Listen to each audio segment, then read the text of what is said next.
Hi there, and welcome back to another episode of I Don't Know How to Enjoy Things a Normal Amount.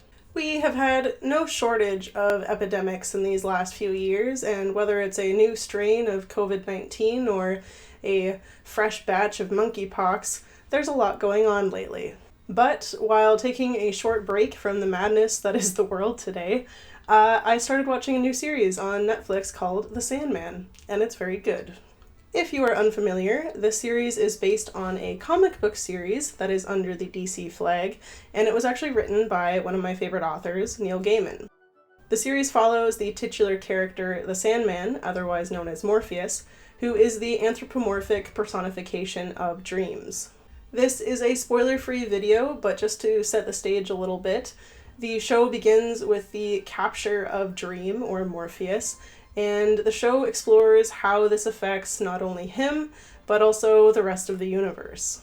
In the show and in the comic, one of the major side effects of Morpheus being captured and held in captivity is an epidemic known as encephalitis lethargica, otherwise known as the sleepy sickness.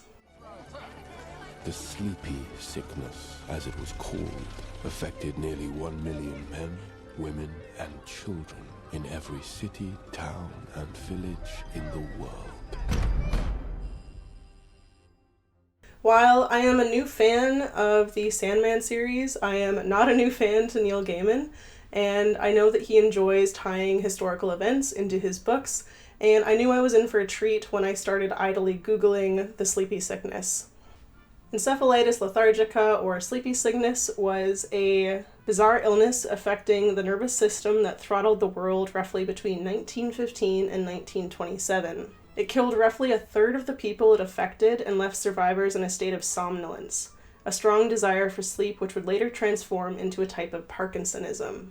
As I mentioned in the Sandman series, this sickness came about because Morpheus, the King of Dreams, was captured and held captive by a human for decades. The dreaming, the plane of existence that all humans enter when they fall asleep, began to decay in his absence, causing many people who fell asleep to never wake up.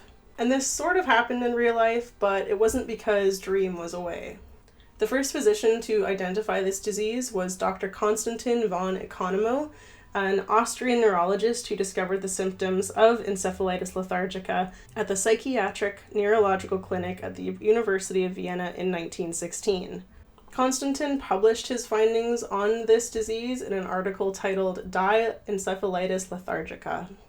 There was another doctor who was also looking at this disease around the same time, a Frenchman by the name of René Cruchet, who was handling similar patients and puzzling over the same illness, and he published an article a short period of time after von Economo. We now know that this encephalitis was likely working in tandem with the quote-unquote Spanish influenza that was making its way across Europe around the same time.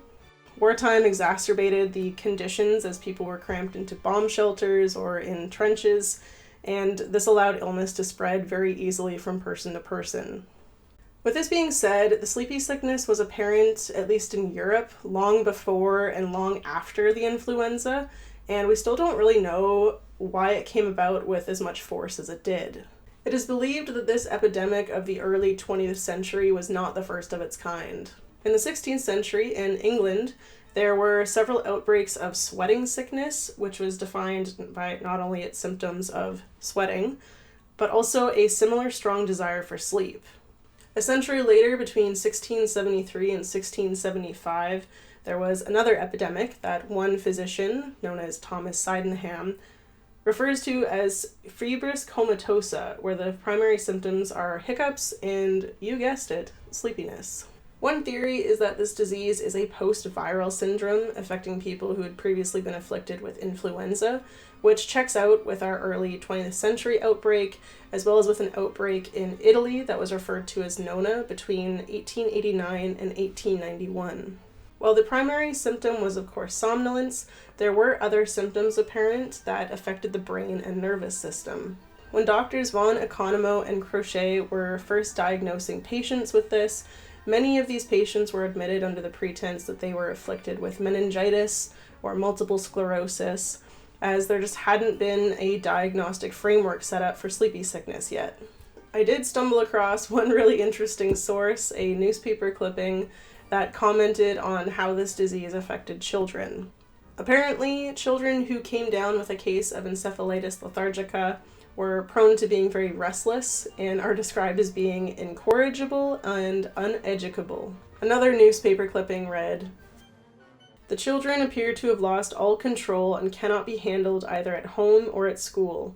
Punishment has no effect. They lie, pilfer, create disturbances, and are noisy, impudent, restless, and sleepless."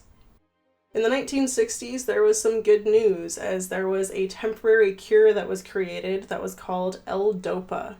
And L-DOPA is short for, I'm just going to put it on the screen because I cannot pronounce it. The physician behind this drug, Oliver Sacks, wrote a book titled Awakenings and included many anecdotes from his time as a doctor, including stories of people who were awakened by this drug known as L-DOPA. Unfortunately, the drug's effectiveness did not last, and no matter how much the dose was increased, people eventually returned to their slumberous states. This was understandably a cause of anxiety for the patients, as not only were they waking up years in the future, but they were unable to actually get on with their lives and were going to be returned to that coma-like state of sleep. At least one patient stated that they never wanted to be awoken again. Oliver Sacks wrote about one patient who was diagnosed with sleep sickness in 1926 and was actually given a dose of L-DOPA in 1969. After being administered the drug, she apparently came joyously to life, but was fully engrossed with her memories of the 1920s and seemed to have a hard time accepting the fact that decades of her life were just gone. And I wanted to mention this patient as her name was very interestingly Rose. I don't know if Neil Gaiman named the character Rose Walker, a grandchild of a woman who was stricken with sleep sickness, after this real person, or if it's merely a coincidence, but I thought it was kind of interesting. There are, of course, plenty of other historical references throughout this show, as much of it takes place either in the past or out of time. And actually, I think say less than a third of it actually takes place in contemporary times. If you are familiar with the comics, you know that there is a very strong thread tying the mythos of this world to that of ancient Greek myth, which I thought was really interesting. Figures such as Orpheus, Calliope, and the Furies, or the Kindly Ones, are just a few characters from ancient Greek myth that I think we can expect to see in future seasons of the Sandman as they appear in the comics.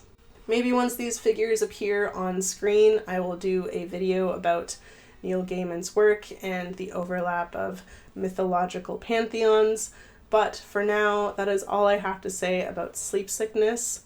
This is just a short and sweet video that I wanted to kind of bang out because I thought it was really interesting that this was a real thing that happened, because it kind of seems like a fairy tale in a way, and I was really surprised, and I wanted to share what I learned about it with you. So thanks for coming along with me. And if you are still here at the end of the video, thank you very much. I hope you have a lovely day/evening, and I will see you next time.